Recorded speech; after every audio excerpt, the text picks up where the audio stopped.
Anyway, how was your week, guys? Good. We had a It double was this good. weekend. Yeah, we have we shot our second to last wedding. We have one more this weekend, and we are free for a couple of weeks. Yeah, I You guys are have. going away. Yes. Yep. Monday Going we're away out of next here. Monday. Yep. Very jealous. Where are you guys headed? Curacao. Curacao. Yeah. Like the orange liqueur, right? Yes. Like Correct. blue Blue. curacao. The blue. Yeah, the blue curacao, right? Have you guys ever been there before? No. Nope. So why So we started a curacao? tradition. Just pick the random Caribbean island to go to. Yeah, We- why not? Yeah. Our new tradition as of 2 years ago is after our last wedding, 2 days later, we fly somewhere just to kind of Last wedding of the reset year, for a little right? bit. And then when does your season pick back up? January 11th. A couple of weeks later. But then we have 2 months off after that. 2 months off after that. Yeah. So that's good. That's, We have our early January wedding too, you and I. Yeah. I have a couple in January, and then I have a couple of February is my only month off, so that's when I'm doing my eye surgery because these Coke bottle glasses, need to go. I've only had these for like a year, and they were like, there's surgery that can fix that problem. You don't have to wear these glasses anymore. So I was like, okay. So I had to find a month when I wasn't doing it. But yeah, we got 2 weddings more to go, but these should be pretty straightforward. I was talking about winter weddings yesterday on my live, and I get a lot of my red flag clients during the winter, but these 2 seem to be okay because I think it's freezing. Like they might be okay shooting pictures outside, but like your guests and your family, friends, and your wedding party, they might not enjoy being outside.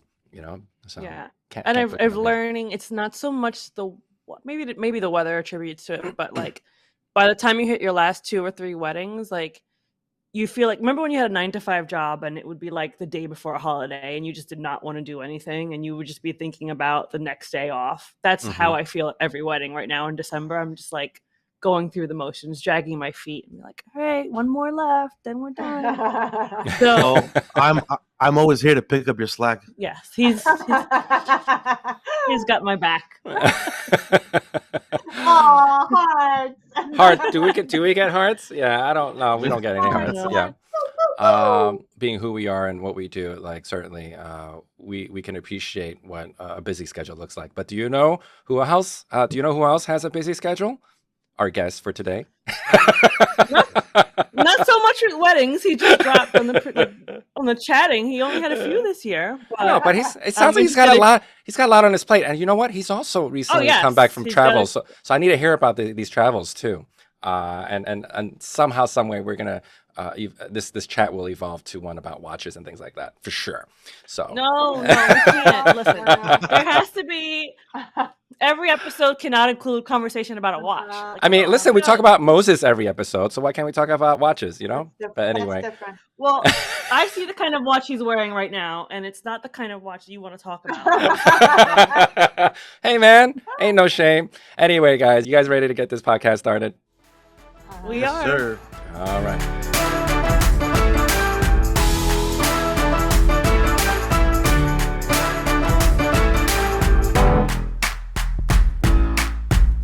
Welcome to the Focus AF podcast, everyone. My name is Ben. I am Karis. This is Jen. And this is Ro. And we are not Focus AF. This is a very early recording. You guys who are listening to this, I don't know what time you guys might be listening to this thing, but this will go on record to be the earliest we have ever recorded this podcast. Yeah, I want to clarify for people that like it's not like 6 a.m. It's just early for Jenn Ro, 10 a.m. They're cat burglars, they're cat burglars. That's what they moonlight as and stuff. But for those of us with children, I've been up since 6 o'clock this morning. You know how much work I would get done if I wake up that early? Yeah. How much work you would get done? I imagine a lot. You But do get a lot done if you wake up, and stay up that time. yeah, unfortunately, I do take naps throughout the day, but we'll figure out what our guest does, to manage his time, and maybe there might be some nap times in there. We'll find out in a little bit. But in any case, guys, have you guys met our guest before? No. Well, Not like formally, but I've attended a few classes, imaging, WPI. Yeah. I first encountered our guests, when you go down the YouTube rabbit hole and stuff, eventually you'll Yep. get to see On everyone and YouTube as everything. well. Mhm. Yep, correct. Yeah, and I was like, man, this guy's video quality is on point, right? Forget all the content. The video quality is amazing. But of course, the content was amazing as well. And I got a chance to meet with him. I want to say it's either imaging or WPI, just crossing paths and whatnot. But I actually got a chance to run into him in the hallways at the Boca Photo Summit down in Atlanta that I attended earlier this year. And we got it chatting, and the thing is, they say don't meet your heroes, right? Don't, those people that you meet, that you see online, they're totally different when you finally get to meet them in person. And I didn't find this to be the case with John. John was really generous with his time to hang out and talk with this introvert over here, right? And we were off to the races after then, right? So we've invited him over to the podcast. So without further ado, I want to introduce you guys to our new friend of the podcast, John Branch IV. Welcome to the podcast. Welcome. Hey, Yay. John. Thanks for having me. Let's see. Can I do it with a heart? Yeah, first? do it. Do the Do it. hearts. You got to face. There it is. Only he's special enough because Much love. it doesn't work for us. It only works for his camera. Oh yeah. You're gonna have to tell us the settings after that, John. Actually, don't, because then we'll just spend a whole recording just throwing symbols at each other, and Like- it's fine. Throwing up gang signs. Yeah. Well, welcome to the Focus podcast. Yeah, how much of my intro was true? None of it. Yes, that was definitely a good intro. All true. We did just meet, a couple months ago. Yeah. Yeah, Yeah, it was I a remember yeah, that. yeah. It was a lot of fun. You had a talk about what you had a talk like early in the morning too. It was like 8 o'clock. By the way, are you like are you a night owl by any chance, or you're a morning person? Definitely a morning person. Also, as you said, with kids, I'm even more of a morning person. So yeah, I've never been a night owl. We're the only ones, I guess. Yeah, I was up till 4 a.m. Yeah. Oh, Oh my my goodness. God. Yeah. I'd still be John- asleep. Yeah. Yeah, John's already he's on his sixth stream by then, right? I think that we only have one Exactly. guest who wakes up earlier is the Floreses. They get up to tend to their chickens. Well, actually, he wakes up early morning before sunrise to tend to his chickens, but he's a little Oh special, my goodness. right? So what are the age ranges of your kids? Let's see. So my oldest is 10. Then we Uh-huh. have 7, 5, 3. She just turned 3, and then 1. Our youngest turned 1 too. We had birthdays right at the end, December 1st, and like November Nice. 20 something. They share a party? Do they get a joint party, or they get their own parties and stuff when their birthdays are that close? They get their own parties, but we make it like a weekend. So the oldest 2, their birthdays are 1 day apart, and then the Wow. youngest 2 are 2 days apart. Wow. 2 to 3. So yeah, we pretty much just have a huge like Weekend. blowout party where like So is it- each kid will Uh-huh. do like they get their favorite meal or something. So yeah, we do 2 parties like back to back. So As each one night of has their own 5 myself, I can. I know what home life is, but we were a little bit more age spaced out. It was I'm the oldest, and then 5 years, and then my mom had triplets 10 years after me. So Oh, we're a little wow. bit more age gap. But now I know why you're up early. He's basically the Uber driver for the next 20 years, probably, just about. Right. That was your mom. Yeah, yep. My mom was an Uber driver till probably like the kids were like 21. Yep. Yeah. Oh my gosh! Is the older one helping out with the little ones? Yeah. It gets to a point where like you have to, she cooks a lot by herself, which is awesome. She like makes homemade bread. 10? And we just Your like 10-year-old? we've gotten to the point where we just let her do it now. Oh my God. She makes so my wife is Chinese, so she makes the Oh, I didn't know pineapple this. buns by scratch. So my daughter's like making those and stuff too. It is awesome. She's like, "Can I break today?" And you're like, "Yeah, go ahead. You got the flour stuff you need." That's She's like, awesome. yeah, just let her Oh do my it. gosh. Cute. That's We can awesome. barely get our 14-year-old to make his own ramen They noodles. don't His even inst they like don't even make their peanut butter and jelly, so well, you kind of created that monster though, right? You do everything no. for them. I will say, as an eldest daughter, we are built a little differently. So kudos to her. You just know how to do these things Yeah. innately as the eldest You have no child. And choice. Yep. You have no yeah, choice. so You're like second mom almost. yeah, Uh-huh. basically, It's basically. it's just quicker to learn to do it hmm than to Yeah. ask for it. Yeah. And Yeah. then girls are different too. Yep. hmm Yeah. Oh yeah. Yeah. They're far more advanced than Yep. than boys. 100%. Unfortunately, I Yeah. only have boys. Wah, wah, Yeah, we take wah. forever. It's actually funny because so our split is girl, boy, boy, girl, girl. And Oh it's wow. just it's funny watching the difference. Like my eldest daughter, she's doing all these things, and the boys are just like, "Dun, dun, dun, dun, dun, dun, dun." Guys, what are you doing? But they're all awesome. They're all doing their own things. I think my eldest son has perfect pitch. I come from a music Oh. background, so Oh it's wow. really cool as well. Oh, wow. Yeah. Have any of them picked up any photography skills? My eldest really wants to, and she Mhm. has a little toy camera, and she keeps hinting at wanting to. Oh, and also we do this little project. We take our Instax, and whenever we have family over, we take a picture of them, and then we have Mhm. like a little Instax book, and we just put all of our family in there. So Cute. that's been fun.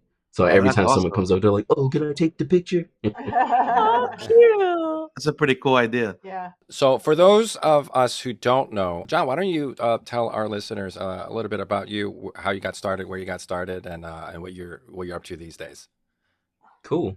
Yeah, I'm John Branch the Fourth, a wedding photographer. I've been doing weddings for about 10 years now. I started when I was living in the New York area, but I'm from Raleigh, North Carolina, and I'm living back in Raleigh now. I actually also am a YouTube content creator, which I've started about 4 to 5 years ago, which has been going well also. Most people know me from YouTube. And that's something I never thought I would do, but here I am being a YouTuber.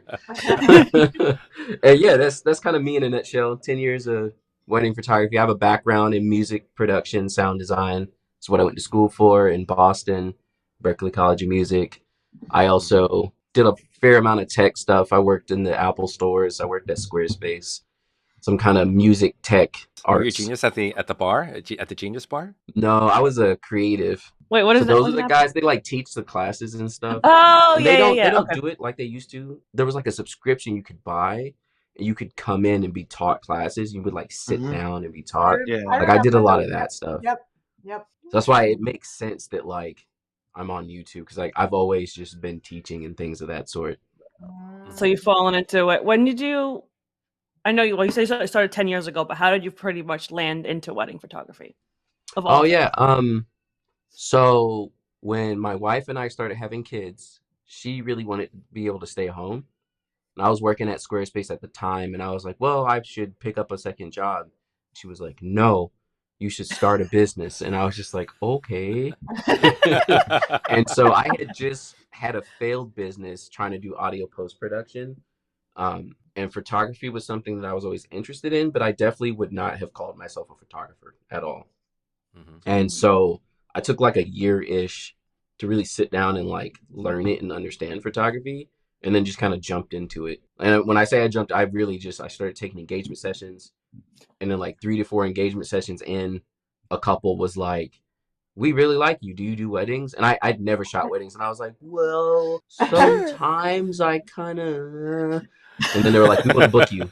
So they booked me for like a year out, and within that year, I gained enough experience to shoot their wedding. I think I did like 3 or 4 weddings before I got to theirs. Um, I shot for 2 years without have ever being a second photographer, which I don't recommend. And then after those 2 to 3 years is when I got my first mentor, and then kind of went from there. Yeah. But the first 2 to 3 years, I was literally just. I think back to it, and I'm like, why did I do that? I was shooting on a single card camera. Yep. Oh yeah. Like I was just like I was doing everything wrong. Luckily, I think everything worked out though. I think we all, and like you said, like I don't think any of us shot a second shot for anybody when we No, started Yeah. off. We no. just But We're all that's one small. thing that you mentioned that you don't recommend, because that's one of the things that I always talk about that I wish I would have did a little more of early on was like assisting, third shooting, second shooting, or even or anything that has to do where I'm not the primary and responsible for everyone.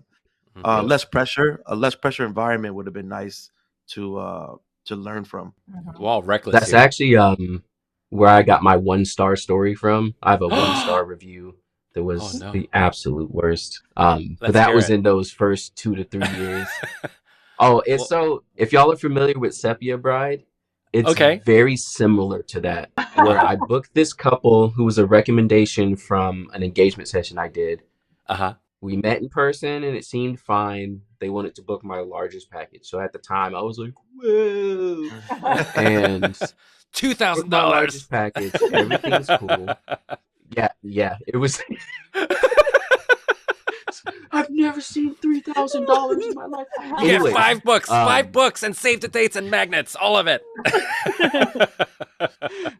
so we meet a second time before the wedding, and the bride starts breaking out some stuff that's a little weird. She's talking about how she doesn't like her husband's smile and a couple of things. And I was just kind of like, And okay, whatever.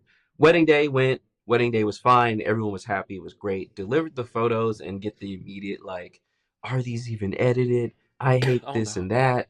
I can edit better on my iPhone. My eyes Oh, are closed and like all the photos, which they weren't. She just had like super thick lashes on. And yes. when you smile, your eyes do close Yep. a little bit. Yep. So Yes. that plus lash, and it was Yep. just this whole thing. And it was this huge back and forth. And then after the back and forth, I was like, here's all the JPEGs. Just take it. Here's a small refund so you can make your own album because I don't feel like dealing with you no more. Fine. Uh-huh. Couple months pass, and she's like, hey, I'm trying to print the photos and they look like trash. And I'm like, okay, well, when it comes to printing, there's a lot of, like you have to make sure you have the right files and da da da. Tried to help her and it didn't work. Immediate chargeback. And so she started doing, I normally do Oh, 4 payments. So she would start doing chargebacks, but she always did them on like holidays. So it was like Easter chargeback, like what? Wicked. Christmas Eve chargeback. It was the worst. And I threatened small claims because I was in the right.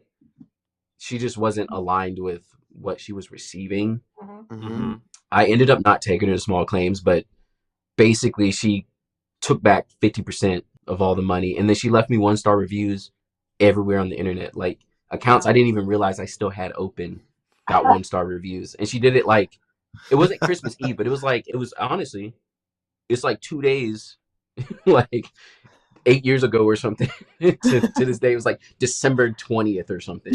John, I see this 1-star review on TripAdvisor, John Branch bought photography on John Branch is the worst. She probably found his MySpace. Oh my It was the worst. God. I almost quit. It was the worst. Wow. It's always that one that you get that just like traumatizes you. for a Sometimes you little- much you forget rather- all about all the good ones and you stress Yep, over the yep. Yeah. Sometimes no news is good news, right? Sometimes you'd rather have like 10 or 15 lukewarm clients, they just pay the bills and you go on your merry way, than one Exactly. bad client that's going to make your life a living hell. You know what I The mean? absolute worst. Yeah. But Yeah. you're preaching to the guy who loves those type of clients. It's no secret if anyone's been listening to this podcast for any amount of time, I happen to be a magnet for the type of clients who require a lot of hand holding. I don't know what it is. Maybe it's the people pleaser in me, and really it just depends on what they're asking for. But like lately, those requests have gone through the roof. John, let me tell you something. I got in trouble this year earlier because I didn't take pictures of the cheese cubes and the charcuterie board during cocktail. Oh right? no. I had to actually refund the client, and this was a winter wedding. None of the guests wanted to go outside to take pictures with her, but she wanted to shoot outside of the venue because that's where you book this venue. But it's 15 degrees outside. Nobody wants to go outside with you to take photos. So, in any case, I just needed to get this person out of my life, just like you did. I gave her a refund. I was like, let's just be done with it. I don't want, I've done all that I could. Here's a little bit of money back. Have a nice life. Really, sometimes you just got to cut your losses. Worst. Mm-hmm. The worst. But have you learned your lesson? Are you still taking clients sometimes when you feel like we're not a perfect fit, but I can overlook some of these things because I don't know. Maybe you like nice things, or maybe you have a hobby that's very expensive. And All I of was my like, hobbies are so expensive. What have I done? No, yeah, I know. I turn down people real quick now. It's funny because after that experience, like 6 months later, I had another experience that was almost exactly the same. Oh, But that one I handled much better, and it wasn't a 1 star. But just the way that it initiated.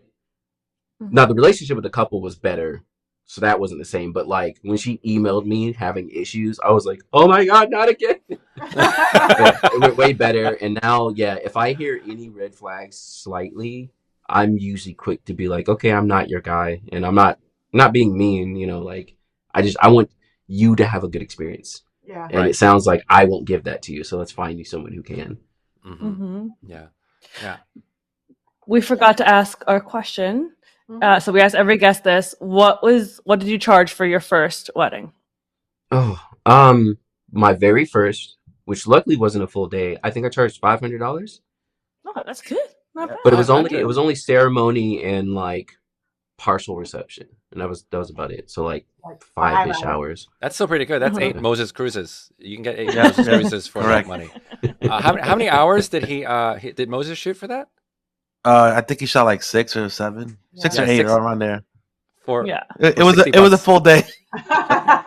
He shot a full day for 20 60 hours. bucks.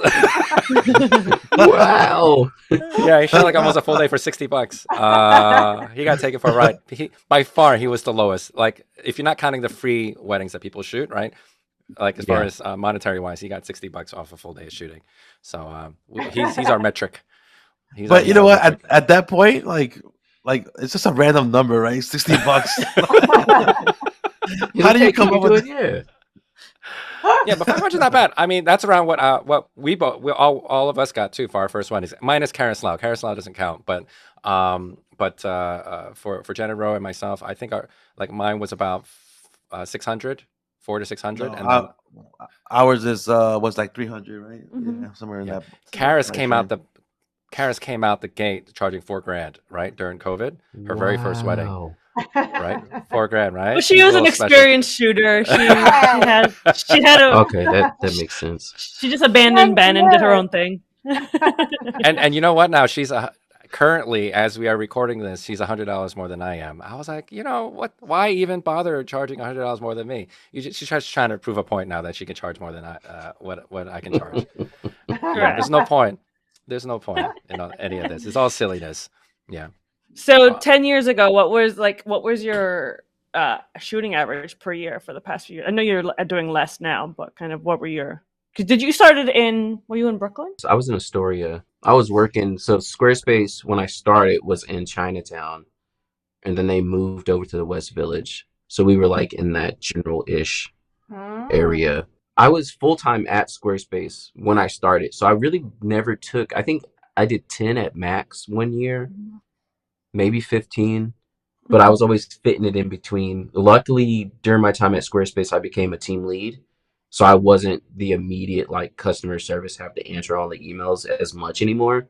And that's when my business started really picking up because I could leave early if I needed to, or we had no schedule as a team lead. Like we didn't have to be on. We just had to be there, get your projects done, make sure your team is doing what they need to do. So like if you came in early, you could leave early. Nice. Or Fridays, no one cared. We used to just party. Squarespace was a great time. Squarespace is awesome. This episode is brought to you by Squarespace. We love Squarespace. Give us all your money. Yeah, but that's awesome because I mean, for all of us, when we had 9 to 5s, you did whatever you could to kind of work on your business, and you had the flexibility with Squarespace to have more time to do that. He's starting family right around the same time too. So you were starting your family around the same time you're starting your business, your photography business. Yeah, it's me and my wife. Are you out of your mind? Yeah, it was rough. It was a lot. Now, does your wife is she a part of the business at all? Right now, no. I'm hoping to bring her on for some more admin stuff, but really, we kind of separated the tasks where like she runs the house mainly, and then I make the money, and then we kind of like flip flop and things depending. Because especially with 5 kids, it starts getting It's a Oh, lot. We homeschool as well, so we're like Oh my on gosh. all the Oh. time. It's Oh my amazing. gosh. Homeschooling 5 kids. all, Holy all of them? moly. Yeah, it actually gets easier when you have more. So, for instance, right, our oldest was reading, and all the younger ones get to watch her read and be like, "That's cool." So then they start picking it up when they hear Yeah. her learning. So then when you get to them to actually really teach them, they're already like halfway there. Yeah. I don't even Oh. remember our third. I don't remember really teaching him as much to read. He just started picking up sounding out letters. So like they all just keep doing, and then the little ones, they'll just make gobbledygook noises, but they're like mentally like I'm looking at the book, sounding out the words. So like that's enough to get it moving. So it's a lot of that, and so my wife heads a lot of that. But then because I work at home and self-employed, I can also drop in and do stuff too, which is nice. Because the Squarespace days, it was rough because it was like go to the office, do an engagement shoot after your session, come back home, and it's like you were gone for 12 hours. Yeah, it's rough. We've been where you are. Not well now with 5 kids, but like even 2 kids. We had our hands full. We've been there, done that, got the t-shirt, and we're still going through it right now. But there Yeah. is a light at the end of the tunnel. I think we have what is it, 6 years left? And then we're home free. We got an empty nest in 6 years. Counting the Yeah. days. What do you got next, Jen? Oh, I was going to ask him about transitioning into full-time self-employment and kind of how the journey's been since then. Oh yeah, that's a fun topic. You'll come to find all my stories are kind of extreme for no reason. I'm kind of like that. So we've already gone through. So I'm at Squarespace. I'm doing wedding photography and Squarespace. Wedding photography is picking up, and it's starting like to bust. Like I can tell I could take more weddings if it wasn't for Squarespace. So I'm at this crossroads, and so we're living in like a 2-family home on the second floor, and the people who own the home are just like old and mean. They live below us, Oh, and so they're like, if we breathe too hard, it's like too loud for them. Oh, yeah. So I come home one day, and my wife was like, "So yeah, they told me I can't use water after 10 p.m. because it's too loud." And I was like, "What, yo? Like we can't even run the sink." So we pretty much were like, "Forget this, we're leaving." And so I put in my 2-week notice, and Squarespace was like, "Bro, are you sure?" And I was like, "Yes, I'm leaving." And we just literally just like dipped. So I had never shot weddings in North Carolina. My only tie to it was that I'm from there. And we just straight up left, Oh, quit my job, no aspect of any, like no weddings under my belt, except for all the ones I booked in New York, which was not a good look because then I couldn't charge my couples travel because I already booked them. mhm. So yeah, that was 2018, and we just literally dropped everything and came down here. Mhm. 2018, I was flying back to New York like every other weekend. Absolute Oh my worst. God. 2019, I hit the ground running. I was on the knot. I did local expos and somehow booked 40 weddings, which was awesome. That's Nice. insane. That's really good. And then after that, obviously 2020. And actually, yeah, that's man. The timing is great. Hey, Yeah. Squarespace. Excellent Hey, timing. Squarespace. You still got that spot? My desk. My desk got my I pens tried in to there. keep. I was like, can I do remote? And they were like, no. 2 years later, they're doing remote, and I'm like, yeah. And then it dropped off, and then I think I did like 20, and then I stopped back to maybe like 15, and then 2021. And I think this happened to most people's businesses, is especially for wedding photographers. We were all kind of feeling ourselves that year because Oh, we had all of yeah. our 2020 people reschedule, and then we had all the people who didn't know when they wanted to get ready, but get married, and then now that everything's coming back, they're like, oh, we have to do it now. Yep. So Mhm. it was just like influx of weddings. That and my YouTube was popping at that point. So I was like, ha ha, I'm only gonna take like 5 weddings. And then that's where I am today, where I did 3 weddings in 2024, and I have no weddings for 2025. And I'm realizing I was feeling myself a little too much, and I'm like, oh, what did I do? Well, we talk about that a lot, about like you said, we thought we were the shit in 21, 22. Like we were making money, we were acting reckless, we were loving it, and then now Some we're some of like, us got pools, and like we redid our entire backyard. Got some extra dogs. Like, oh yeah, we can get another doodle. We can swing that, right? now we're like, oh crap, we gotta hustle again, huh? Like we really gotta. Yeah, we haven't updated our website in like 2 years. Listen, I haven't blogged since 2021, man. Yeah. So like Oh you my saw goodness. you saw my sob story last night. Like, yeah, I'm getting back into it. I learned I should be practicing what I'm preaching. You should be just producing content. But John, where would be your happy place as far as like how many weddings you want to do a year with all the things that you got going on in your life? As of right now, probably like 10, maybe Mhm. 15 max. Mhm. Now that I have the YouTube side of stuff, it really is. I don't have a team yet, so Mm. editing videos and creating videos and weddings, and it's just a A lot. lot. Ideally, I want to bring on like at least one person to kind of head some of that, but right now I've been doing it through like automation and AI stuff. Mm-hmm. Yeah. Do you have like an assistant just following you around like MTV? What is it? Like the Real World? You just have someone following you around because Cribs, MTV Cribs.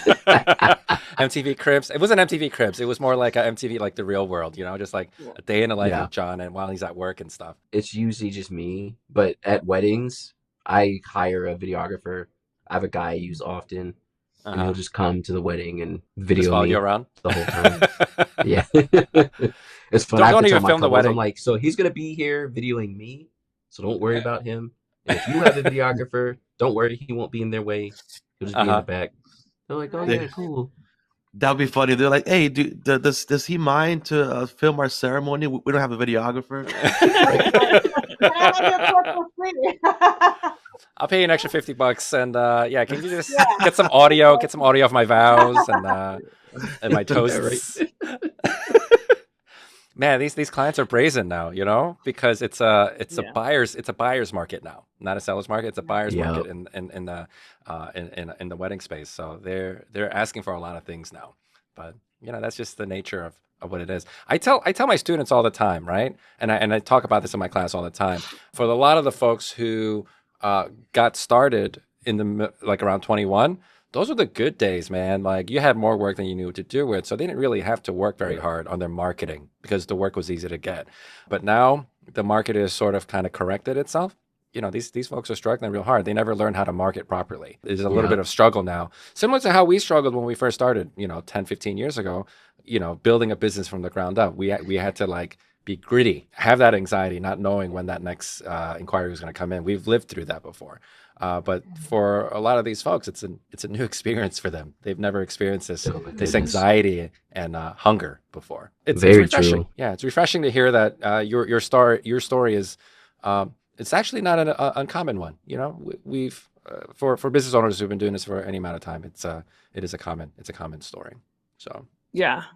And you found something else that you can kind of fill that gap with, which is the YouTube. So tell us how you got into doing that.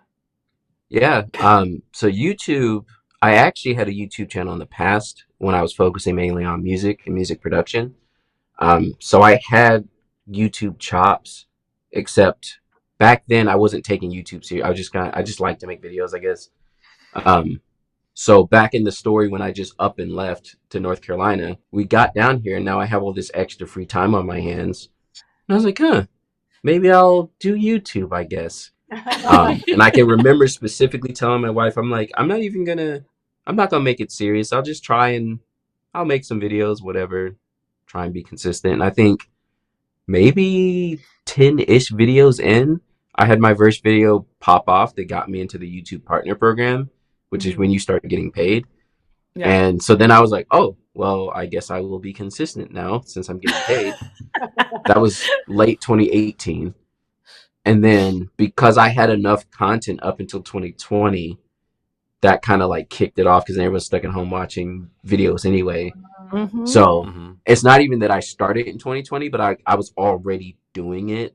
So it just like, oh, hey, this guy was here the whole time. And it just took off from there. Nice. Yeah. I think when I watched one of my first John Branch videos around that time, which you mentioned, I think it was like by your office setup, and I was like, our office is gonna look just like this. Never happened. I You do have a nice some of office. That's the the- other thing I admire. And I was like, the video quality is amazing, and like, yo, his office is nice, right? Like, I want to know. It is this a is my wife's minimalist doing. She dream. styled it for me.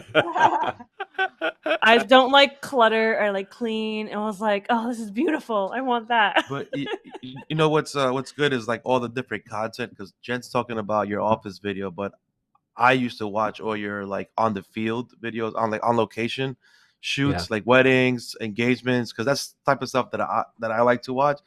So it's funny that all of us have seen different content through your channel. Yeah. John, you should know you're in good company because Ro watches the Concrete Guys. You know, so it's you and the Concrete Oh, Guys.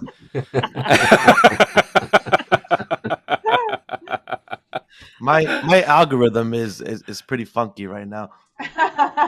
It's just people building things and Yeah, taking all kinds of photos. stuff. There's like true crime mixed in with some Knicks analysts, like Knicks basketball, some photography stuff. It's a mess. So for us non-YouTubers, tell us about your like strategy and plan going into like how do you come up with your content? What are you really trying to target? Because I really like he mentioned you are more broad range in your topics and what you record. So All tell around. us how that process looks like for you.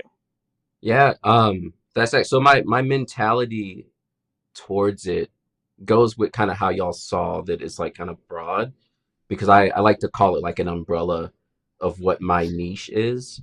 And really my niche, because people would think, oh, it's just photography or wedding photography, but it's really like small business creative entrepreneurship is the umbrella. And so because of that, it gives me all these different things that I can talk about. So being self-employed, I can talk about your office and then do like a desk setup and like different things that you can buy for your office, and it doesn't feel outside of my niche.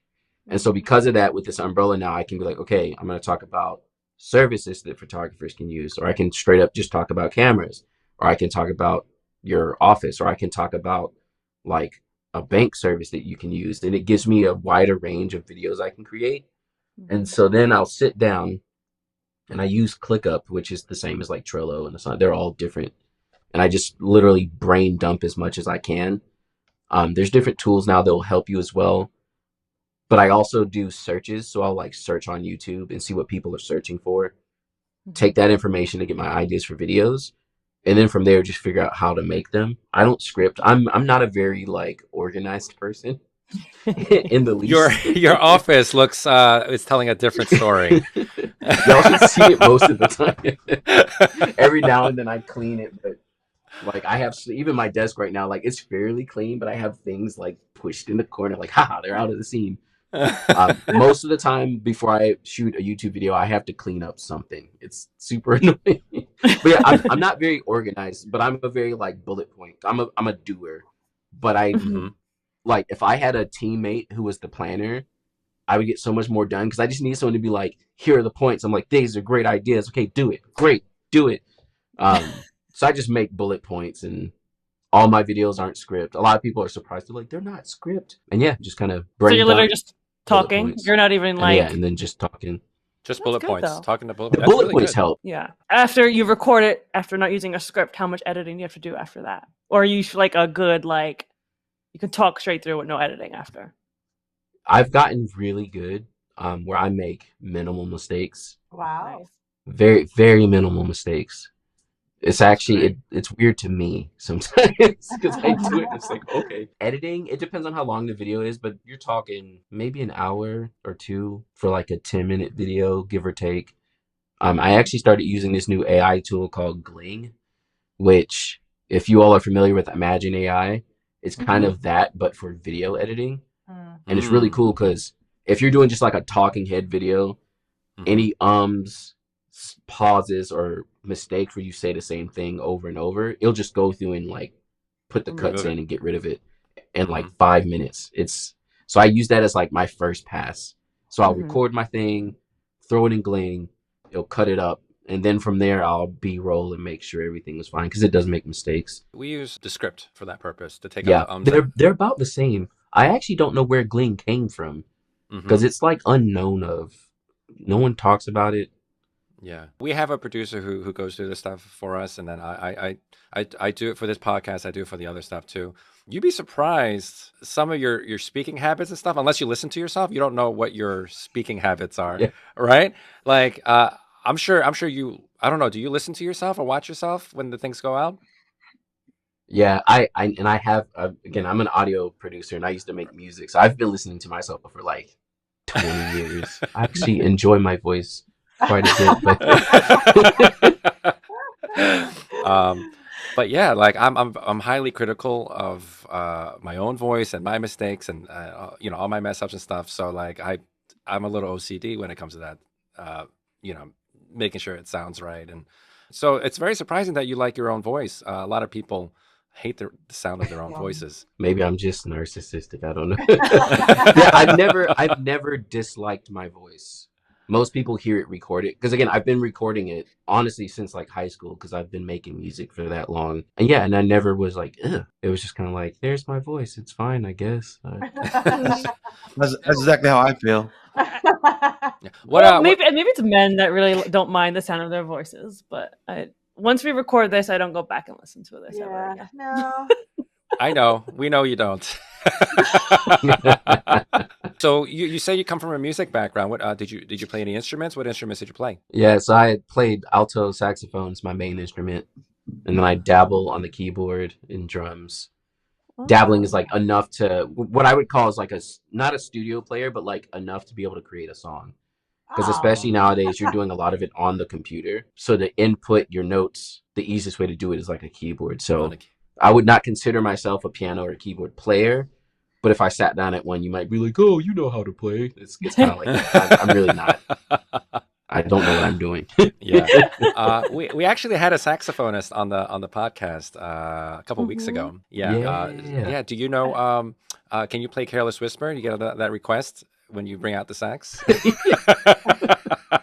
All the time. It's like the main request. I haven't played in so long though, so I'm like so rusty. It makes me sad actually. Gotta get back into it. Yeah. For your profile photo, when this episode goes out, I'll do an AI picture of you holding a sax, busking for change on the New York City subway. We'll do it by the 7 train. It'll give you some nostalgia for your life back up here in New York City. Yeah. Oh God. He's definitely gonna do it too. Don't be surprised if you get a graphic within like the hour. So you were like the original, because this is what we talk about a lot too, about is how now we all kind of have to be content creators. So you kind of were an original one because you started with YouTube, and now the rest of us are kind of like catching up with having to create video content for Instagram, YouTube. So give us some advice for some of us that really have to dive into the video world. Oh goodness. There's a lot of different advice. Yeah, this is a really good question. I mean, so I have a lot of feelings about a lot of things because I started with YouTube and most people don't. So aside from like the tech side and like how to do video, I think one of the biggest things I talk to most people about is that if you're looking to do content for direct pay, so not like I'm making a reel so that a couple can find me and book, but like I want to get paid for my content. YouTube is so highly underrated, I think, in common spaces, meaning that like most short form video only gives you vanity metrics up front, which is why most people talk about it. Like, oh, you should get on TikTok and get 1,000 subscribers. Are you making money though? And see, again, I have a very different view of it because I have 5 kids and I'm like the sole income provider. And I started on YouTube. So I've seen like YouTube's business model is just money for the content creators. Actually, so to break it down, especially because I came from like a music background, it just made sense to me. Marketing is probably the biggest money mover, honestly, in the world, really. We all know that. Like, they're literally paying billions of dollars for 30 seconds for the Super Bowl. So what's happening with YouTube is that same billions of dollars of marketing money, more like trillions, honestly, is getting passed to like everyday people. So I think of it like, you know, the whales that have the little fish that like swim on their backs and eat the crap off their back. Like that's us. We're swimming on the big whale, eating the crap. But for us, like the little crap on the back is like life-changing money. Like if you can get, that's why you see these YouTubers and they're like, yeah, I started making videos and I'll make millions of dollars. And you're like, how? Because we're getting just the tiniest bit of that marketing money. So I'm very big on YouTube and not just short form. Short form has its place and you can make money on it. But with most platforms, you have to literally get millions of views and viral videos. Whereas on something like YouTube, you can get 1,000 something views and make $200-$300. So it's like the difference is like huge. You don't have to grind at it as hard, I think, as shorts. And do you have to be as consistent? Like I know with TikTok, if you want to make money, or I mean Instagram, you don't even make money, but like you have to put up like 5 TikToks a day. And like with YouTube, what's the consistency look like for that? YouTube, it seems like from what I've seen, the consistency is more consistent. Like they only want consistent. It doesn't need to be volume consistent. So like I know channels that post once a month, but their videos are like really good, and that's okay. Because really what YouTube wants is retention. They want people to stay on the platform as long as possible. So because of that, it negates competition as much. Like obviously you want people to watch your stuff because then you'll make more money. But on the same, if you made a full wedding day behind the scenes video, mine will probably be recommended next. It's that kind of thing. So like you're not really directly competing. So as long as you can keep people on the platform for longer. And so how I've seen this is that my full wedding day videos are like 2-3 hour long videos, and they bring in like 10% retention, which turns into like 30-40 minutes. So because of that, YouTube recommends that video, and they've been recommending it for literal years. And so this one video I made like 2-3 years ago makes the bulk of my money for 2 to 3 years. So again, the consistency is more so just being consistent. It's less of like you were talking with TikTok where you have to post like 3-4 times a day, which is why, again, I go to all these spaces where everyone's like, yay, TikTok. And I'm just like, I want to make money. I don't care if I got 1 million views. I really don't.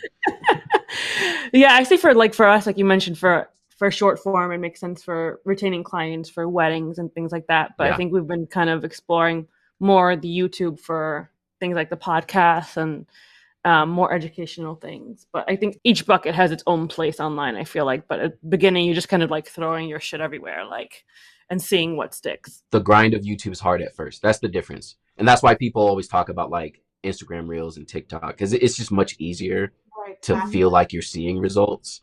Whereas like YouTube, it doesn't work. Like my story was faster than most. I know people who've been grinding for 5, 6, 7 years and they're still not monetized.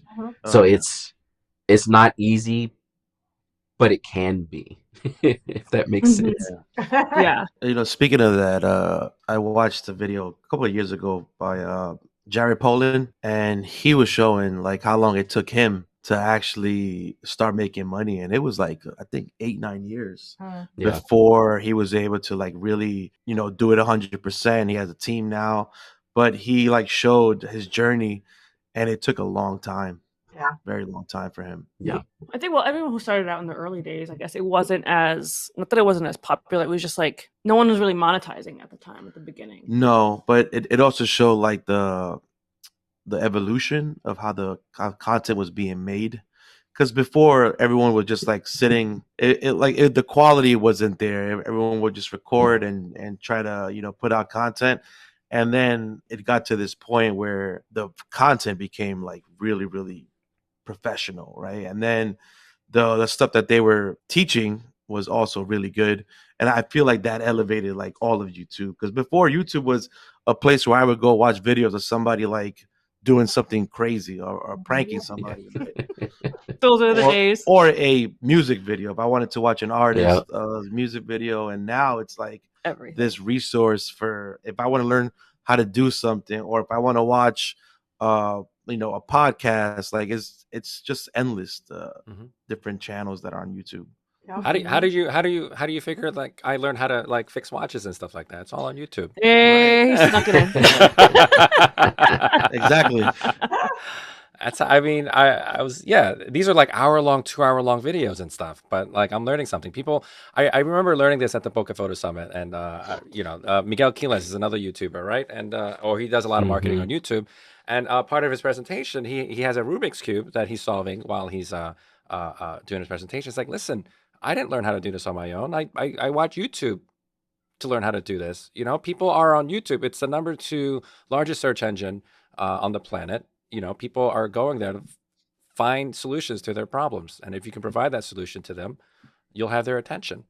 Yep. Yep. Yeah, Exactly. we're in the business. We're in the business of attention. You know what I mean? As a man, or as someone who wears ties sometimes, have you ever Googled how to tie a tie? Right, like these videos have hundreds of millions of views, like, Yeah. Yep. and it's just the craziest thing ever. Didn't do you any good last week.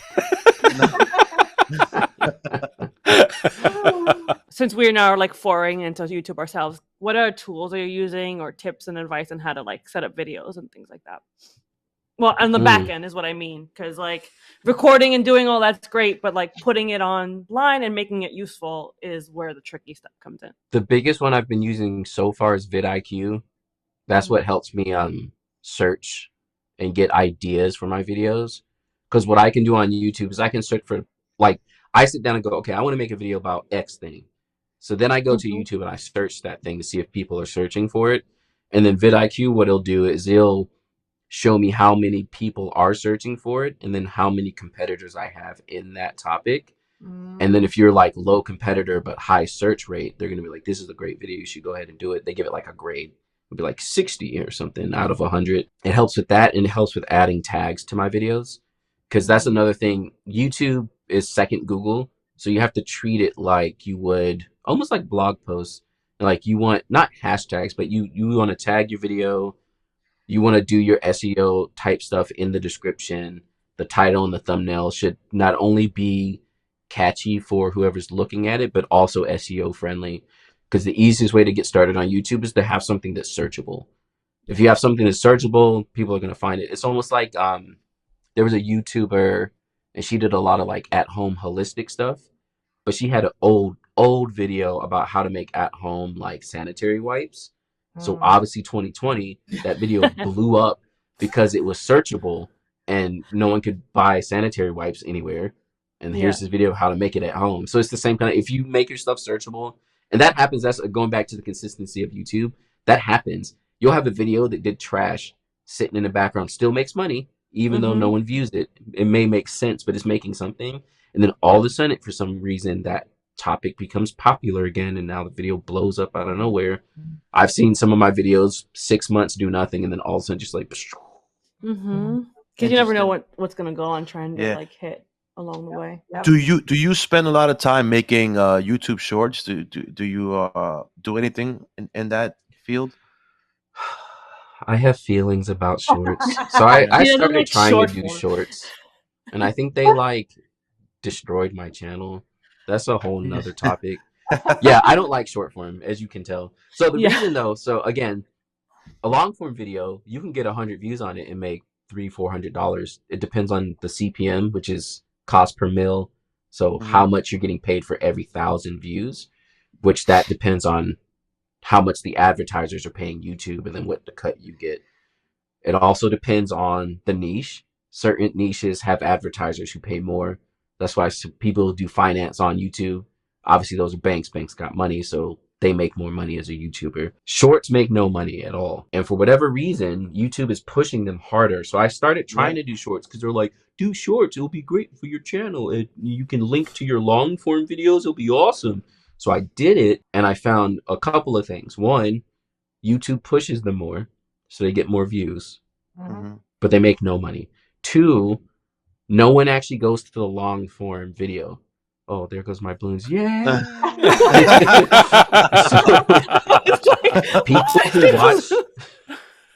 People who watch shorts only watch shorts. People who Right. watch long form only watch long form. There's a Yeah. little bit of overlap, but it's not a lot. So what's I was just gonna happening say now? that. Yeah. Yep. Yeah, all my videos that are getting viewed most are shorts now, and like the rest of my channel is not getting views anymore. And what that turns into is making less money because Yeah. again, Right. shorts are making sense unless literally you have to get millions of views Wow. Wow. on multiple shorts. So then it turns into TikTok where you're like, okay, I Yep. have to make 4 videos a day every day, and so I do shorts. I actually posted one today, but I keep teeter tottering between like getting rid of all of them and then I'll bring them back and I'll get rid of all of them again. Yeah, I have feelings. Good to know. Good. Like Yeah, Good to know. that was very insightful because we, for our podcast, we haven't really done much, but besides uploading the episodes. But I did want to start making shorts out of some, small snippets. But it's good to hear you say that because we want people to like go to our channel and watch the whole episode. We don't want them to just see the clip and then just move on to the next YouTube short that they see. I So we think, and probably- I think shorts are more targeted towards younger crowd, right? Or, yep, They have a shorter attention span for sure. yeah. Yeah. Tech and gear. What are all your current faves right now? Yeah, tech. So y'all know I'm a Fujifilm ambassador, so I only shoot Fujifilm. I started shooting Fujifilm I think 4 to 5 years into like 4 years into wedding photography. Before then I was Canon. I'm really trying to stop myself not to go full GFX. That's their large Flagship. format, medium Yeah. format system. Because It's I so have nice. one, and every time I use it, I'm like, oh my god, Yeah, the files are humongous though. so good. Yeah, I shoot on Yeah. 256 gig cards Yeah, just to be able to get my like 1,400 photos in for a full wedding day. Gosh. I Those are want good to shoot with them. I've done it a couple of times. I'm working on a full wedding day video now where I only shot the biggest GFX, the most Yeah. expensive one. So I Uh-huh. had Mhm. 2 of them. I rented an extra one. And I love that. I love that camera so much. I want 2 of them. They're so expensive though. Yeah. The raw file, I was looking it up. I think it was like 250 megabytes a file. Oh my god. That's Yeah, you huge, can- dude. Yeah. You can like truncate it though too, because so something I've done a couple of times, which I actually like, just to talk gear. So I shoot with the XT5 as well, which is like a 40 megapixel crop sensor. Mhm. And so what I'll do is if I'm using a GFX and the XT, because that's a big sensor size difference, right? Yep. So I'll use my GFX as my telephoto camera, which means I'm only shooting longer focal lengths, like 50 and longer. Mhm. And on my XT5, I'll shoot the shorter lengths, so like 35 and shorter. Mhm. And I think it works out because generally, when you have wider focal lengths, you're not getting as much background separation. So the bokeh is not like crazy. Yeah. And so since it's cropped, you're not going to get crazy bokeh anyway. So it like works because it's wide and it's not as. And then the GFX is for those blow out the whole background, which is going to happen anyway because the sensors. So I use them together. And so what I do with the GFX is I turn it to 35 mil mode, and like lossless, compressed RAWs. Exactly. And so The timing on that was great. I don't know why it's doing that. And it comes with great photos. Be able to see it like that. There you go. But yeah, the photos match up and it works. Like you really can't tell the difference between the two when you Wow. do it like that because the wide shots just look how they should. So I do that now, and then when I don't feel like carrying a heavy camera, I'm just XT5s. I have 2 of them. What kind of lights are you using? Godox. I'm all Godox. I actually keep it super simple, and I just use speed lights. I don't even use strobes. So my off-camera flashes are the same speed lights I use on camera.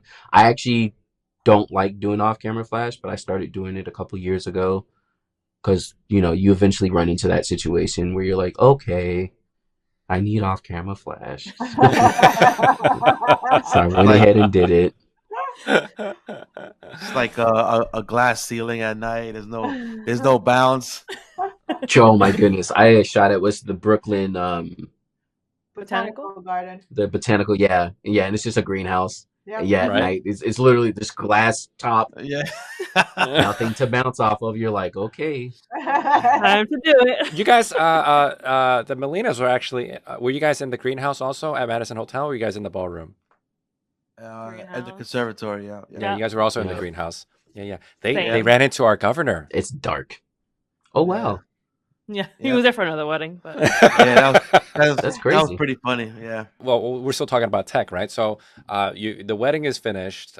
You bring all the files home. Tell us about your post production process. Like, let's talk about all the software, all the toys that you use to process your photos. Definitely. First, I start out with all my backups. I like to import all my raw files. I don't cull them out and I just import the whole thing. I import them to 2 separate external hard drives, one of which is like an archived drive that I just kind of keep everything on forever. Mm-hmm. That's like my ultimate backup. I also use Backblaze for cloud backups of all of those drives because I've had hard drive failures. Luckily, not of photos, but of videos. I've lost a lot of videos. That was the worst. After that, I'm using Lightroom. I also started using eVoto for a lot of the post production because what I do is I edit in Lightroom, which I use Imagine to do the editing first too. So my process now has become this whole thing. So I import everything into Lightroom, then I Imagine AI. I usually cull by hand. I still don't trust AI fully for culling, so I'll cull myself, which I'm a very decisive person, so culling is actually easy for me. I can get it done in like 30 minutes, if even. Wow. It's kind of scary watching me cull because I'm just like, great, this looks good. wait, but how many files are you Yeah, how coming many home frames? with? Yeah, how many frames? What's your file Like count? And then 4,000, so 2,000 a camera, and then if Okay. I have a second, so actually 4 to 6,000. and what do you get it okay, down that's to? What do pretty you try to good. what do you Yeah. try to get it down to for delivery? So I quote an average of 650 for an 8-hour day. I usually end up around 1,000 to 1,500 ish, depending on the day. Like if they had a lot of details and cool stuff happening, because some couples they're just kind of like womp, and you're like nothing's happening. Okay, here's your photo. No wedding party, barely any flowers anywhere. Yeah, Like, no one's oh, excited. They're just kind of like, yeah. hey. Five, 500 photos at the end. Yeah, so like 1,200 is usually All right, so you're that's using pretty you're using usual. So I can Imagine do that AI. in like 40 minutes. You do an Imagine AI, and then after you get it back from AI, how much time are you spending on it doing the fine touches and eVoto and all that good stuff? That's so another maybe 2, maybe 3 hours. My process for in Lightroom is a little weird. And I used to do it because it would save me time. Now it adds more time, but I still don't mind it. I separate the wedding into like parts of the wedding day. So like getting ready, first look, cocktail hour, and I do that inside of Lightroom. So then when I export all of them, they're exported in their own little folders. And then when I upload it to PicTime, it imports with the folders. Right. So I Yep. set that all up, retouch my photos. I do my black and whites by hand. I don't sharpen in Lightroom at all. And then I export out of Lightroom into eVoto. And then in eVoto, I sharpen and I add like film grain on the JPEGs. And I found that the photos look better when you sharpen the JPEG. They just look Yeah. super It's crispy. more amplified whenever Interesting. you attach to it. Yeah. I Yep. didn't know this. And so eVoto, I like saved a preset I made that only adds sharpening grain and then also retouches. I used to not retouch at all, but eVoto makes it easy. My only gripe I would say is probably the pricing, because I do a lot of photos, and so we'll see how that goes going forward. They But charge by photo. mhm. Ah, Yeah. Yeah. I feel like everyone needs to switch over to just subscription. yeah. Eventually. Yeah. This episode's brought to you by eVoto. Do you That's get another penalized? subject Do you for get another penalized day. when you're sponsoring something yourself? Is there a penalty? Yeah. There's not, but there might be with your viewers, because if they are like, Yeah. there's too many ads and they stop watching. Uh, Again, YouTube prefers how long you stay on the video. So if people are leaving because they're like, this is too many ads, then your video is not going to get pushed out and the video tanks. Oh man. And like I watch a lot of podcasts, and like you start to see like the exponential growth of the podcast, and like as time goes on, the commercials just become unbearable. Like it's like, come Mhm. on, man. Hey, Like Yeah. Joe you're Rogan is 15 minutes of ads on the front end. in the beginning, yeah, you just fast forward through it. I see what you're saying about like possibly losing viewers that way because Yeah. sometimes it gets really annoying. What other AI tools are you using now? I think that's the main. Imagine and Evoto are the big two. I use JPEG Mini, which is not an AI thing, but it Mhm. makes your files smaller. It's Yep. so cool. I actually, what I'll do, because I have one hard drive where I keep all of the delivered JPEGs.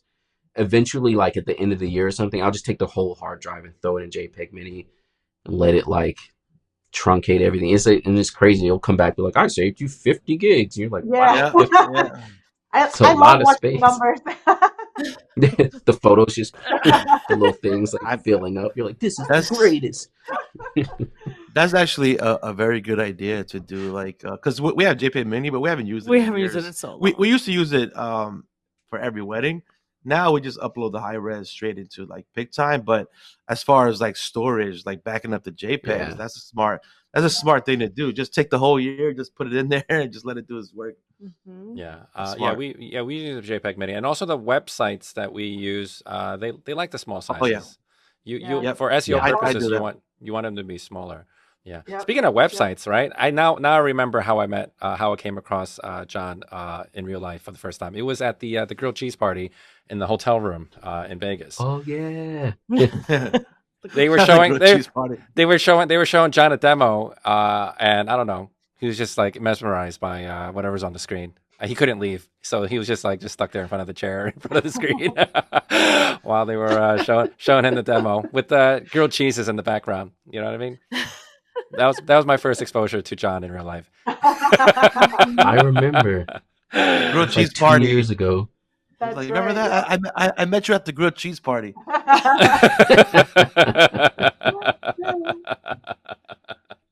Oh, but you know what I really wanted to ask you about while I have you here? How was your trip in Japan? You just got back into town, right? Like you were there for like a month or something Yeah. like that, right? Oh, Yeah, how was wow. that? It was so fun. So Did you go by fun. yourself? Did you go I by was yourself? by myself. So the trip was we're considering moving over there for like a year or two. So it was basically my vibe check trip. Because I Wow. went in February, but I was only there for like a week. So yeah, I went for about more like 3 weeks. I ended up coming home early because like when you have this many kids, I was just like I just want to go home to my kids. So Yeah. I left a couple of days early, but it was awesome. Where all did I go? I went to Yokohama, Nagoya, Kyoto, Osaka, back up to Tokyo. Wow. And just kind of like toured around and saw what it would kind of be like actually living there. So I actually didn't do a whole bunch of touristy stuff, but Asian cuisine is like my favorite food. Like, please, Asian all the time. Mhm. Especially pineapple So bread. I was like over there living my best life. It was so good. I hear the even the 7-Eleven like sandwiches there are like a whole next level, you know? It's Like so good. It's so good. Everything is good. And again, I'm biased because Asian food is my favorite. But yeah, even going to 7-Eleven is just like, let me get some snacks. And again, the yen is down, so it's not great for Japanese people. But when you're coming from the US, you just like, and also we're so used to things being so expensive now. Yep. So like I could go to 7-Eleven and get 2 bags of chips and 3 drinks and something else and spend like $10. And I'm just like, Mhm. the US, I would have spent like $40. Yeah. Oh my god. Yeah. So you Did you get to go to any of like the camera stores that sell like the old film cameras? Cameras. Yeah. There's Yeah, a I bunch went to a over there. couple of them and I tried my best. So I backpacked too, so I didn't have a lot of luggage. So I didn't buy a lot. The last day, like I grabbed a roller bag and just like stocked up on treats, basically. But yeah, I was like in camera shops, like ooh, but I didn't buy any. You're like no space in the luggage. Yeah, it's like I've, on purpose. It's like now you can't buy anything.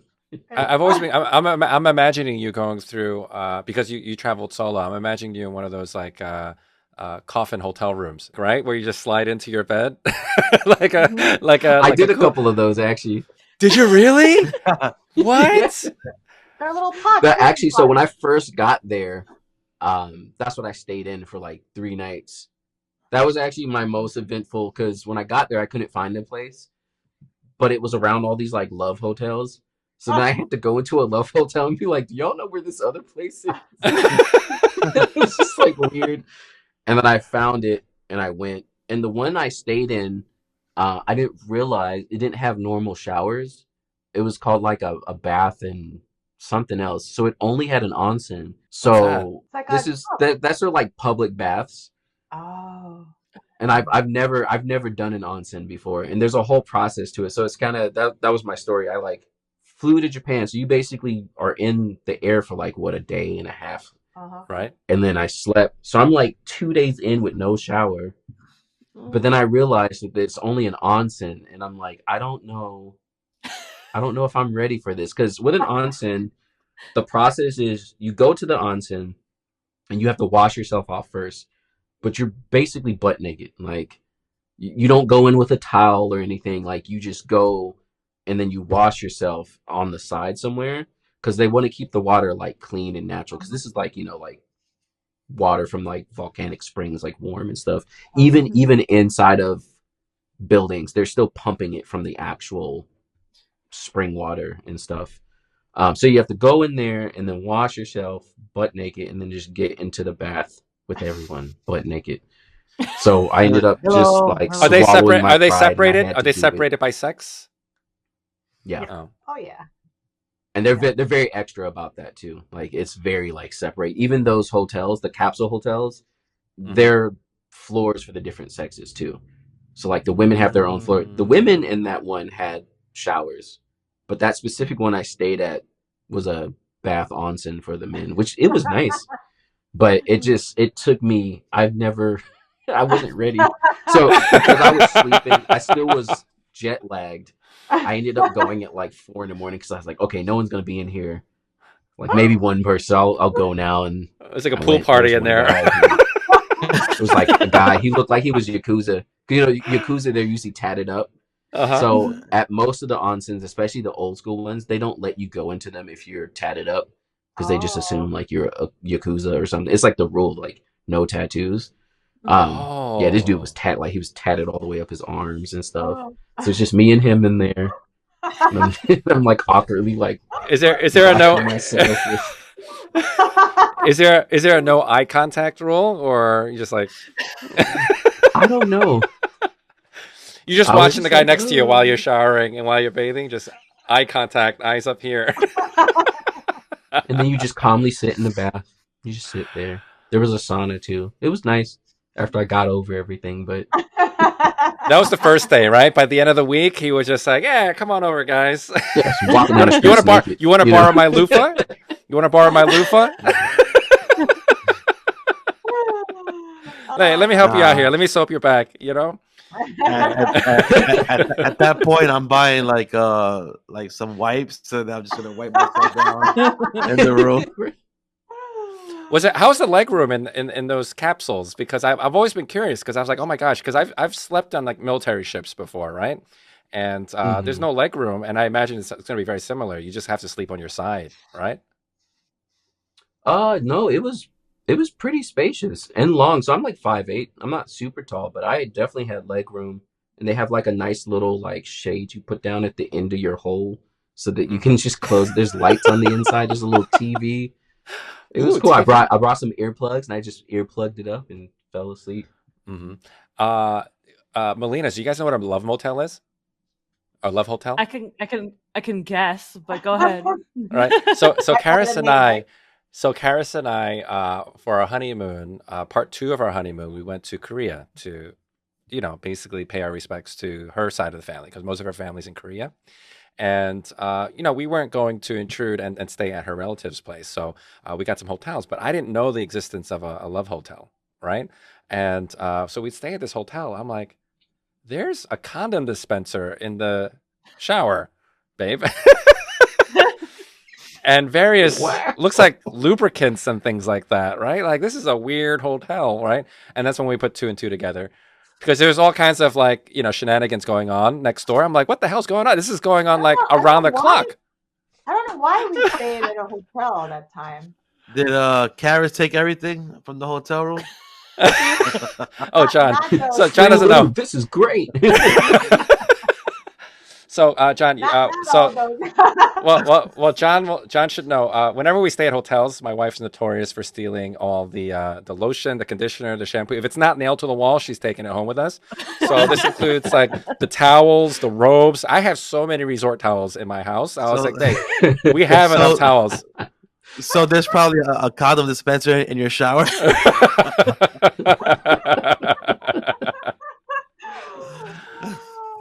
Yeah, but that's the culture. That's the culture they have over there. I mean, we have motels here in the U.S. like that serve that Of purpose, course, right? yeah. But Short stay motels, they call them. Oh my is that what they god! call? How did we get here? Short stay motels.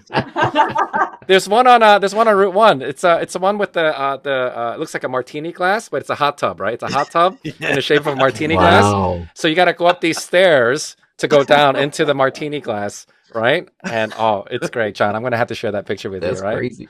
Yeah. Oh, Lord. They got the shag rug. They got a shag rug and a heart-shaped bed and everything. It's really sexy. You know?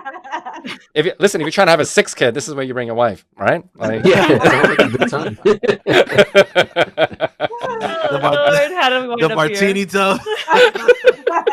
it's gonna be just like the onsen that you had, right? Like this is the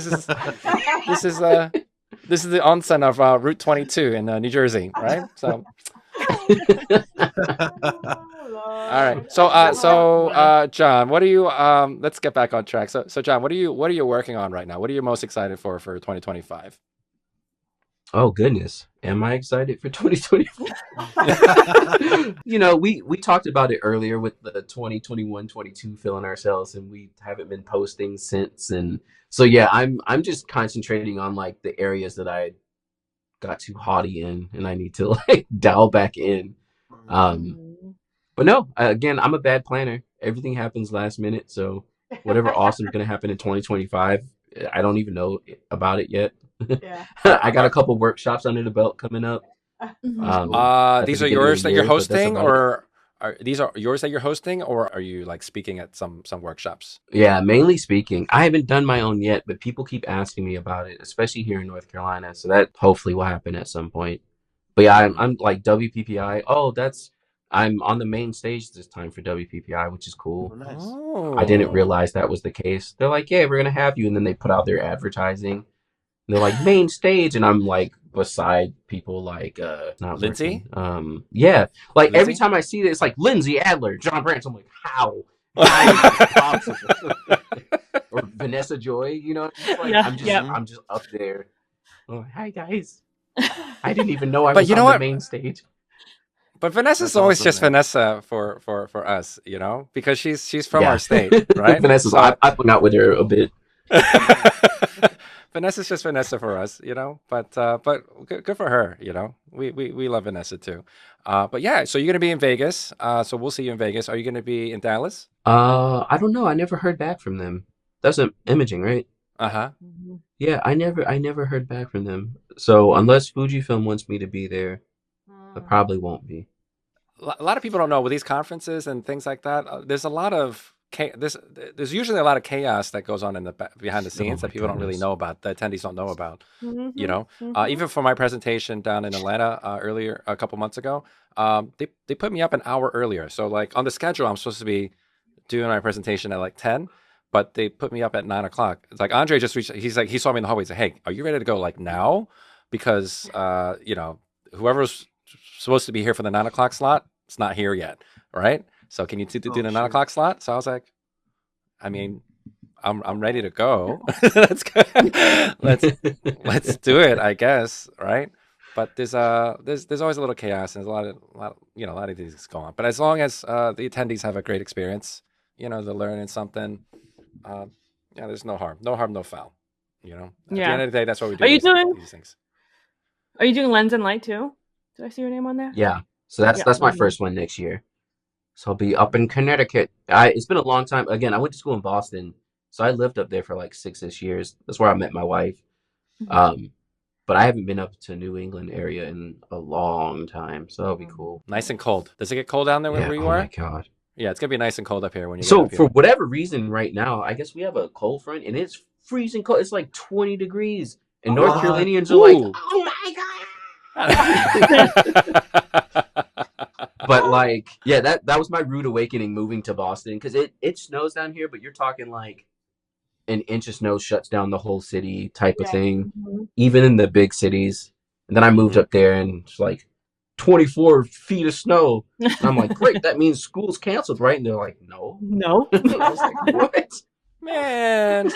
Not Yeah, at Yeah, all. Why? they're used to it up there. Oh, even here.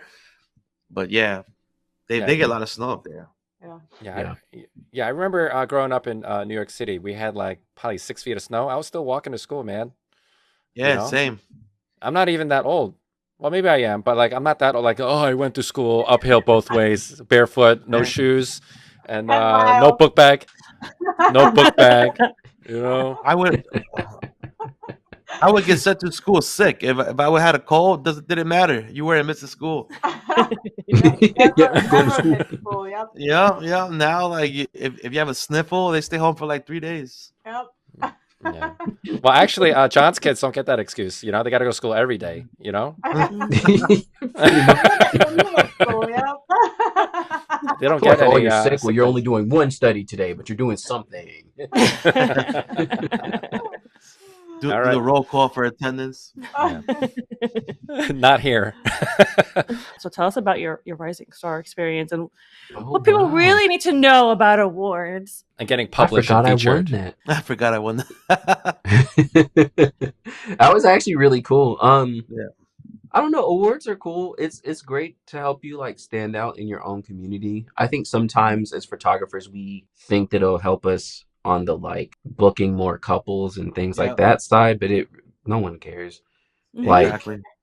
and I think at the end of the day too, not to degrade any awards won ever, but you start realizing that like awards are just kind of made up things. So they're great to be acknowledged by the people who know. But at the end, it's kind of like not the Grammy. Which one's for music? Not the Grammys. Grammys is for movies. Grammys. Yeah, No, Grammys for Grammys. music. Is it Grammys? Yep. Yeah, Mhm. Grammys. You would think I'd know that as a musician. Yeah. But That's how much you don't care about awards. A bunch of people get together and be like, "Man, this music is really good. Yay, an award!" But it's like, but who were those people? Oh, well, we were good, right? I guess like you Yeah. start realizing that at some point. So that doesn't mean awards are bad. Yeah. Yeah, The recognition feels good. Again, yeah, it helps in your own community. And I think so, especially in my case, right? My background with photography, I had been shooting for myself for a while, and I always thought my photos were okay, but artists, we never like our own work. So I've been sitting in this place for years and years where I'm just like, my work sucks, it's whatever. And then between becoming a Fujifilm ambassador and YouTube, like all of a sudden people were like, wow, your stuff is good. That was actually the weirdest change for me. And then like people in the industry who were educators already or ahead of me started being like, hey, John Branch. And I was like, oh, I'm like a person now. So the Rising Stars was also the same kind of thing where it was like, John Branch is awesome. And I'm like, am I? I never thought I was, but okay. I get the So opposite. it helps with your self-esteem. Winning awards is awesome for yourself, I think. Yeah. Mhm. Yeah, Mhm. that's what I always say. It's self-fulfillment, and it helps you push your work to try to reach next levels. And but as far as like from the client aspect of it, I've never booked a wedding for an award that I won. You know, those awards that really matter are the Wedding Wire Bride's Choice Awards and the Knots, Yeah, Couples Yep. Choice Awards. You know what I mean? Which that that's a holds great more example weight. too. Yep, that does. They're not even award. It's just like you paid us money and you got reviews. You're the Yeah. best of the best on the night. Yeah, those are and that's my exact point. The real awards is just for you to feel good and for your peers to be like, great job, you're recognized now. Mhm. But yeah, I won my knot thing a couple years. I got my plaques somewhere. I was voted 2017 photographer of the best year. best of the best. Best for the last 5 years. It's yeah, such an interesting thing. Yeah, John gets high fives when he's walking around the hallways, right? I get the opposite effect when when other photographers see me, they run the other direction, right? And they're like, oh, Scott Robert Lim cut his hair. Oh He shaved his hair. no, John. Here's the joke. They're being racist right now because they're saying like in X number of years, I'm going to be the next Scott Robert Lim, because we're both. Yeah. It's The guy terrible. all over the place in conferences is Ben Lau, and so he was the next Scott. Turtleneck and everything, I'll have to wear a leather jacket and everything. So I don't think we'll revisit this conversation in a couple of years. Okay, we'll revisit this conversation in a couple of years. That guy's got a lot of energy. I don't know where he gets it, but So do Oh you. my goodness. So much energy. I think I was at another conference, ClickCon, and Yeah, I yeah, went yeah, to his class, but it was like 9 a.m, and I think they just put him on the spot, and it like didn't phase him at all. He was just like up in the morning, ready to go. I was like, this is what? He's awesome. yeah, you're gonna see him at Lens and Light. I think he's on the main stage there or something like that. Oh I yeah, think. nice. Yeah, you're gonna see him there. Awesome. But in any case, we're very thankful and grateful that you've been very generous with your time with us this morning. Mhm. Yeah, more hearts. I love it. Wait. Oh, we got to do a selfie real quick, guys. Let's all do Yeah, selfies. but how are we gonna do it if someone has to do it? We all Somebody has to do a Hold on. screen cap. I'll do a heart. You do screen cap. So Okay. Karis can do her heart. Let us know when to do it. I'll do. I'll do the heart for. Wait, We'll let's do it sacrifice you, together. Ro. Let's do it together. Oh, sorry. Oh, Let's do it wait, together. wait. Ro, you're Bring screwed it up. on. Ru, you got open it up. Open. Yeah, there it is. It looks like an orange. Wait. but- We got to turn. Turn. There you go. All right, ready? There it No, is. bend it. And point. All right, it's good enough. All right, ready? 1, 2. Wait, 3. we didn't get John's hearts. Huh. There they go. Yeah. There we go. Get it. Get it one more time. Oh no, never mind. I can't. We're so glad to have you today. And happy that you've been so generous with your time and everything. Hopefully, our guests have learned a little bit more about your journey and how they can market themselves on YouTube. And if they ever travel to Japan, they know what to expect. all Be the ready fun for the stuff. onsens. John, why don't you tell our listeners how they can find you or how you would like them to find you? Yes, you can find me online at jbivphotography.com.